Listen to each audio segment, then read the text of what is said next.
Bonjour et bienvenue sur cette présentation. Alors, je vais vous présenter aujourd'hui le Rescue Cross Training, qui est une invention. Alors déjà, avant de commencer là-dessus, je vais donc me présenter. Je suis donc Gilles Lader, j'ai 20 ans d'expérience dans le secours et l'urgence à personne.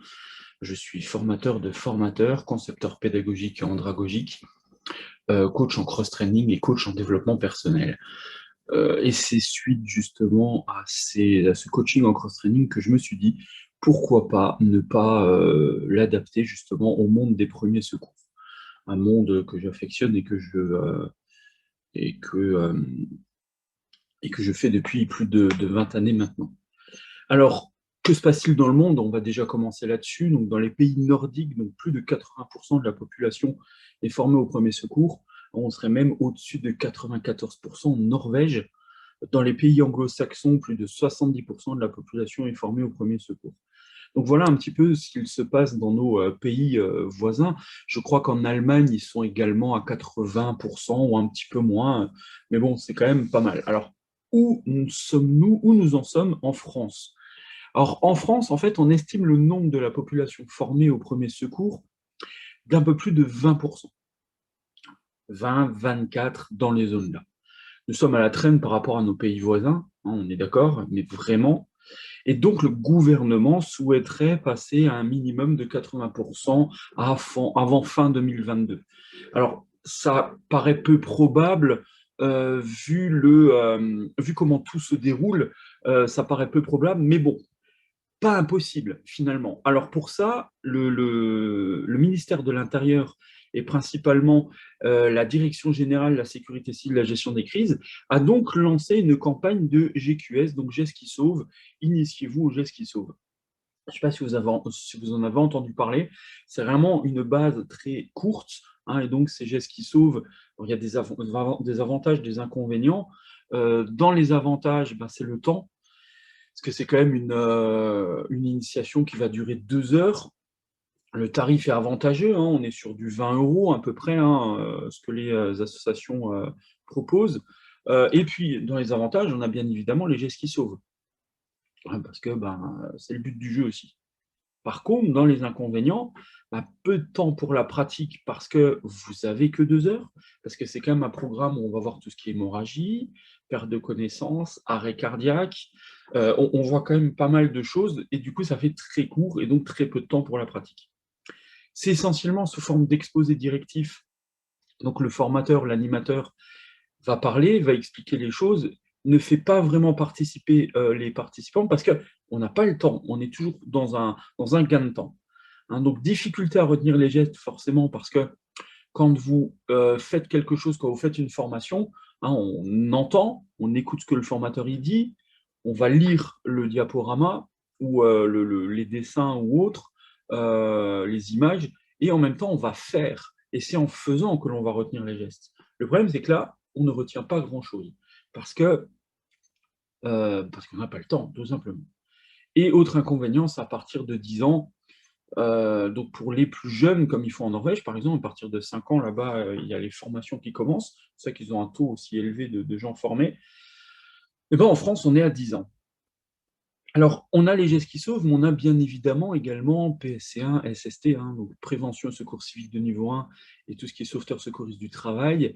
Alors, les avantages, c'est les gestes enseignés, parce que finalement, ils sont enseignés, c'est beaucoup plus long, hein, parce que là, on va être sur une journée complète pour un PSC1 et 2 journées sur le SST.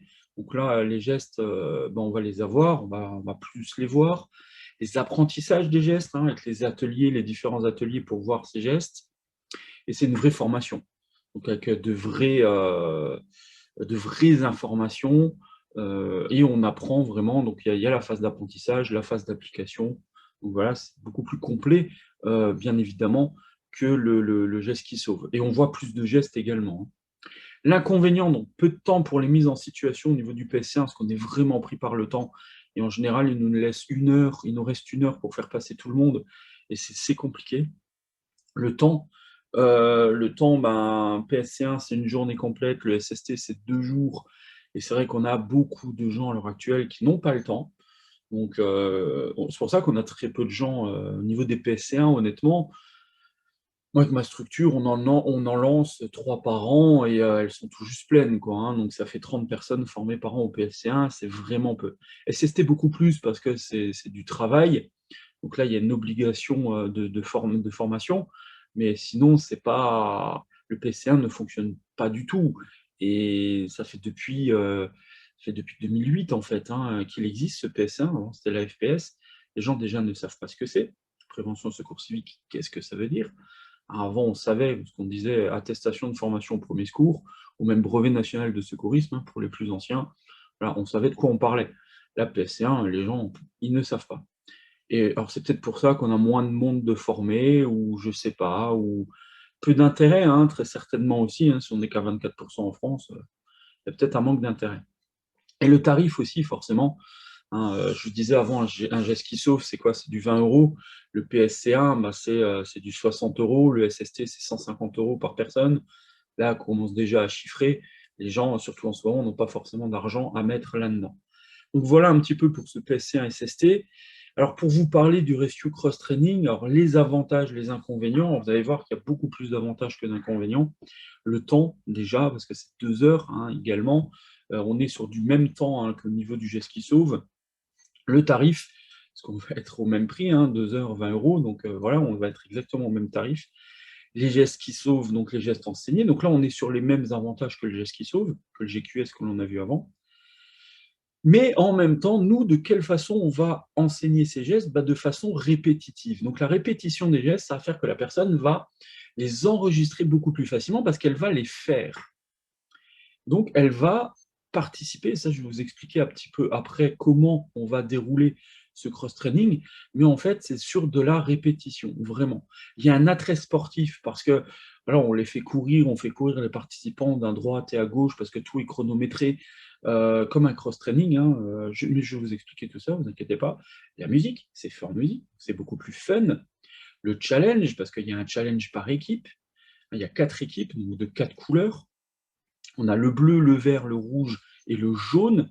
J'en ai même rajouté une 5e qui est le gris, hein, parce on a rajouté en fait un petit atelier secours aquatique, comme je suis dans le milieu aquatique, qui n'est pas obligatoire, hein, mais on a rajouté ce 5e élément que l'on peut rajouter. On peut en rajouter d'autres, hein.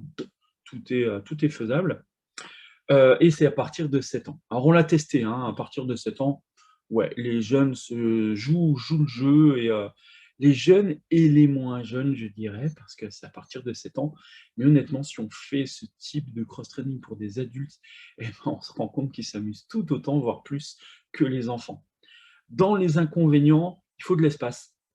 C'est un peu contraignant. Alors là, il fait très beau en ce moment, donc on peut en profiter, on peut même le faire à l'extérieur, ce qui est encore mieux, parce que là, on a les gens qui regardent et qui sont intéressés. Et le temps de préparation. Voilà, parce que le temps de préparation, ça nous compte. Allez, quand on a l'habitude, 20 à 30 bonnes minutes quand même pour installer tout le matériel. Parce qu'on a des tapis, on a les mannequins, on a des roll-ups, vous savez, c'est des petits trucs que l'on déroule. Au-dessus, il y a tous les points clés, les justifications. J'ai un jeu de photos. J'ai un jeu de photos aussi, vous verrez après, pour tout ce qui est prévention, alerte. Donc tout ça, il faut le préparer en amont. Comme ça, quand les gens arrivent, tout est prêt. Donc ça prend 20 à 30 bonnes minutes quand même pour préparer. Alors le cross-training, qu'est-ce que c'est finalement? Parce que ça reste un cross-training, hein, ce que l'on propose. Alors c'est une activité physique très complète qui vise à effectuer plusieurs exercices à la suite, avec peu de temps de récupération. Dans nos séances, une séance dure 60 minutes environ, hein, donc c'est courte mais très efficace. Vous effectuerez des exercices variés de cardio et de renforcement musculaire. Vous alternez entre des exercices au poids du corps et exercices avec du matériel, kettlebell, halter, corde élastique. Un kettlebell, c'est un poids avec une poignée dessus. Les enchaînements sont courts mais vraiment intenses. Tout votre corps sera sollicité. Le cross-training fait participer tous vos groupes musculaires. Et donc, un entraînement full body qui vous entraînera à développer tant le haut que le bas de votre corps. Voilà un petit peu pour le cross-training. Le rescue cross-training, vous allez voir, nous avons remplacé les gestes de sport, donc avec kettlebell, élastique autre, par des gestes d'urgence. C'est une animation au geste qui sauve qui vise à effectuer plusieurs exercices de secours d'urgence vitale à la suite, avec peu de temps de récupération. je parle bien d'urgence vitale. Dans nos séances, une séance dure 60 minutes, courte mais très efficace. Alors avant, je vous ai parlé de 2 heures parce qu'on a 60 minutes, c'est que sur le cross-training. Après, on a tout le reste qui va avec. Hein, c'est une petite animation sur tout ce qui est protection alerte, comme toute initiation ou geste qui sauve qui se respecte. Vous effectuerez des exercices variés de premier secours à personne. Vous alternerez entre gestes d'urgence entre participants et exercices sur mannequin. Donc tout ce qui est étouffement, hémorragie, perte de connaissance et arrêt cardiaque. Les enchaînements sont courts mais vraiment intenses. Votre corps et votre esprit seront sollicités. Le Rescue Cross Training fait participer tous vos sens. C'est donc un entraînement efficace qui vous aidera à développer vos réflexes d'urgence lors d'accidents. Pourquoi? Parce qu'en fait, on va titiller un petit peu le stress, parce qu'ils ont un certain temps pour faire les gestes. Et en même temps, dans une animation, dans l'étouffement, par exemple, ils vont devoir répondre en même temps à un message d'alerte. Le tout en 30 secondes. Hein. Alors bien sûr, dans les 60 premières minutes, il y a quoi?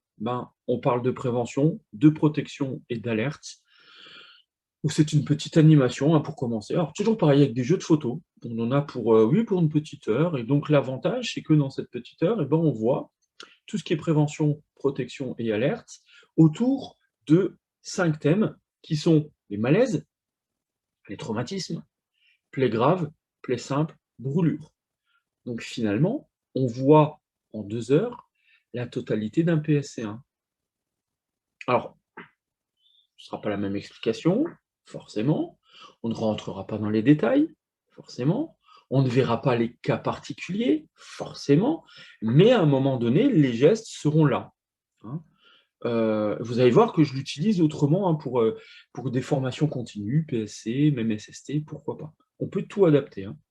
Alors, en fait, nous avons dans le cross-training 4 ateliers de 30 secondes. Donc, vous avez bien compris, une fois qu'on a fini tout ce qui est prévention, protection, alerte, nous passons donc sur les ateliers avec l'étouffement, plus l'alerte. Alors, il y a une phase d'apprentissage des gestes et une phase d'application chronométrée. Alors, dans la phase d'apprentissage, donc en fait, déjà, je leur fais une démonstration commentée justifiée, avec justement mon roll-up de points clés de justification, une photo aussi d'étude de cas avec un enfant qui est en train de s'étouffer. Et donc là, je fais cette étude de cas, je leur demande quels sont les signes, quelles sont les causes, quels sont les risques si on ne fait rien, la conduite à tenir et bien sûr les gestes. Une fois que je montre les gestes, donc là, démonstration commentée justifiée, je commente et je justifie mes gestes, pourquoi je le fais. Ensuite, je passe sur l'hémorragie, je vais faire la même chose. Étude de cas sur une photo, et après, je vais passer justement sur la démonstration commentée justifiée.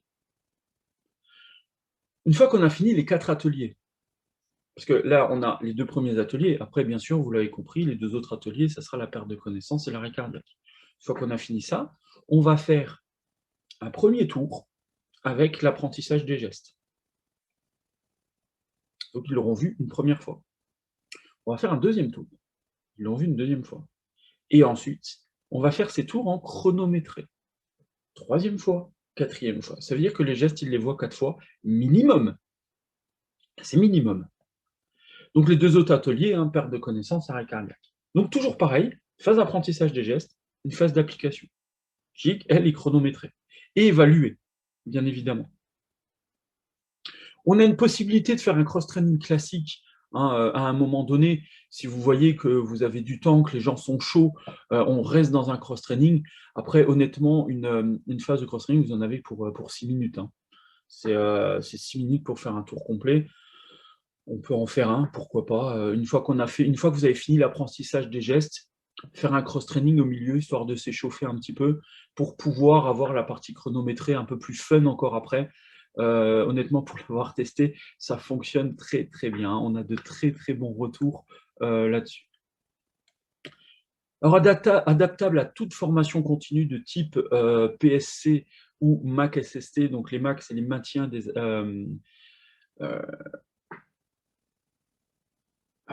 maintien des acquis et des compétences. Ah vache, Je fais ça tous les jours et j'ai oublié le nom du MAC. Donc, maintien des acquis des compétences SST, donc sauveteur secouriste du travail. Alors, dans cette partie-là, je vais me recoucher, je crois. Dans cette partie-là, vous avez les animations, donc secours prév. Donc, dans l'animation secours prév, c'est ce que je vous disais avant, nous avons donc un jeu de photos autour de tout ce qui est protection, prévention, protection, alerte, avec tout ce qui est malaise, traumatisme, plaie grave, plaie simple et brûlure. On parle également aussi des gestes de premier secours, hein, bien évidemment. Et comme dans le PSC1, il n'y a pas grand-chose à faire dans ces parties-là. Donc là, ça va être le même principe. Sous forme d'animation, on en a pour 1 heure en général. On laisse les gens avec le jeu de photo, ils jouent un petit peu avec, et après, on anime derrière et on met la phase prévention, protection, la phase alerte et la phase geste qui sauve. Donc ça, c'est pour la première phase, donc c'est les urgences relatives. Hein, donc je répète, malaise, brûlure, plaie grave, plaie simple et traumatisme. Ensuite, dans un PSC ou SST, on va parler du stress en intervention également. Alors, pourquoi? Parce que ça, on a le temps, hein, donc ça peut être intéressant de parler du stress en intervention, parce qu'on n'en parle pas assez, et j'ai une petite explication là-dessus, juste après ce diaporama, par rapport à ce stress en intervention. Et ensuite, donc, nous avons notre Rescue Cross-Training. Alors, sans oublier la partie retour d'expérience, parce que voilà, comme on est sur une formation continue, c'est important d'avoir le retour d'expérience des gens et de pouvoir les écouter, les comprendre et peut-être les guider.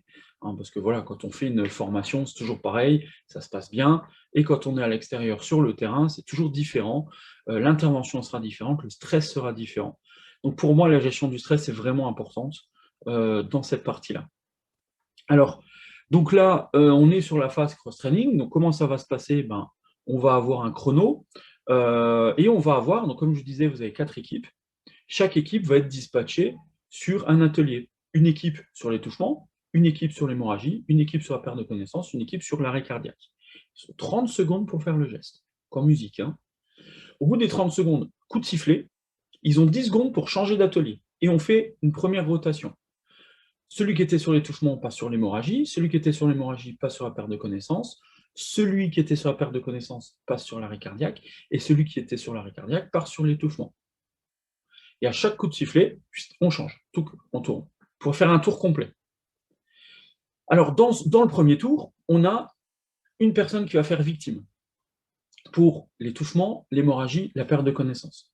Sur l'arrêt cardiaque, pas besoin, parce qu'on a le nombre de mannequins qu'il faut pour l'ensemble des participants.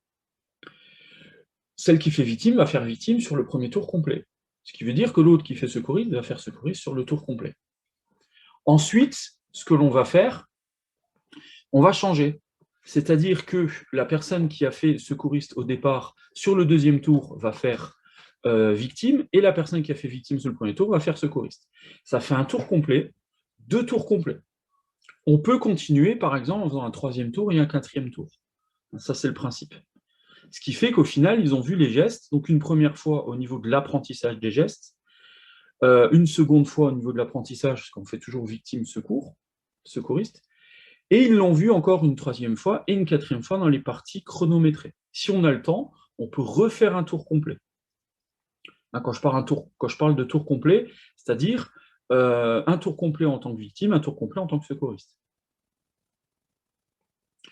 Dans la gestion du stress en intervention, donc ce que je propose au niveau des formations continues PSC ou les MAC SST, donc le stress en intervention est un élément que l'on a toujours mis de côté, alors qu'il est primordial d'en parler et d'apprendre à le gérer.